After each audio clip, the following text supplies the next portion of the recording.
स्वागत है आपका हमारे YouTube चैनल आवाज़े अदनान पर। उम्मीद करता हूं आप सब बहुत अच्छे होंगे। उत्तर प्रदेश में उपचुनाव होना है और सारी पार्टियां मजबूती से मैदान में उतर चुकी हैं और तैयारियां शुरू कर दी हैं, क्योंकि चुनाव की तारीखों का ऐलान हो गया है। तो मैं आज आपको बताता हूं कि AIMIM इन सीटों पर जीत भी सकती है और फिर समाजवादी पार्टी का खेल भी बिगाड़ सकती है।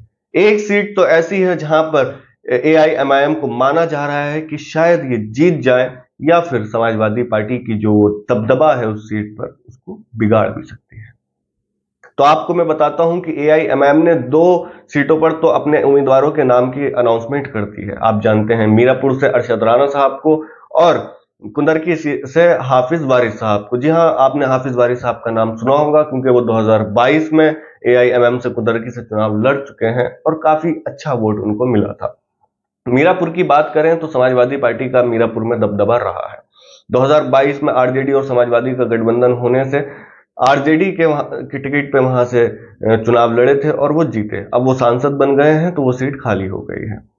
और मीरापुर में मुस्लिम आबादी काफी अच्छी है और यही फैसला करते हैं थोड़ा। उसकी बात करें कुंदरकी की, तो कुंदरकी की बात करें तो कुंदरकी मुस्लिम बहुमूल्य क्षेत्र है।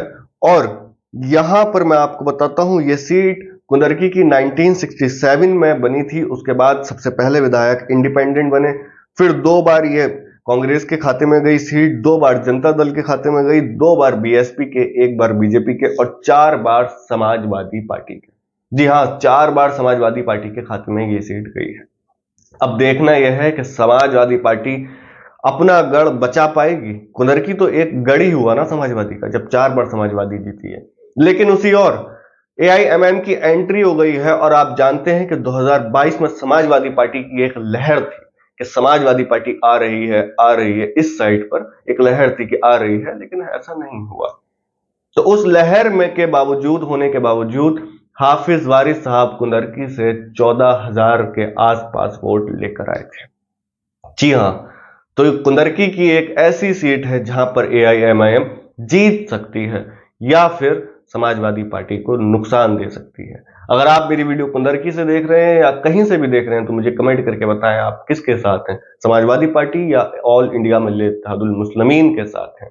जी हां, आप जानते हैं कि उपचुनाव में ना तो किसी की सरकार बदलती है, ना तो किसी की सरकार बनती है, ना तो कोई मुख्यमंत्री बनता है, ना तो कोई मुख्यमंत्री बदलता है। ये उपचुनाव में लोगों को एक मौका मिल जाता है कि वो अपनी कयादत के लिए एक ऐसे शख्स को चुने जो उनकी आवाज उठाए, जो उनकी आवाज को उनके मुद्दे पर बेबाकी से बोले और उनके बात को सुने अच्छे से। अब कुंदरकी में AIMIM का दबदबा है काफी। AIMIM के कार्यकर्ताओं ने, पदाधिकारियों ने तैयारियां पहले से शुरू कर दी थी। अब हाफिज वारिस साहब को टिकट हो गया है। अब देखना यह है कि AIMIM इस सीट पर जीतेगी या हारेगी या फिर समाजवादी का खेल बिगाड़ेगी। यही चीजें होने वाली हैं क्योंकि AIMIM कुंदरकी की सीट पर काफी मजबूत है। 2022 में 14,000 वोट मिले थे, 14,000 के आसपास।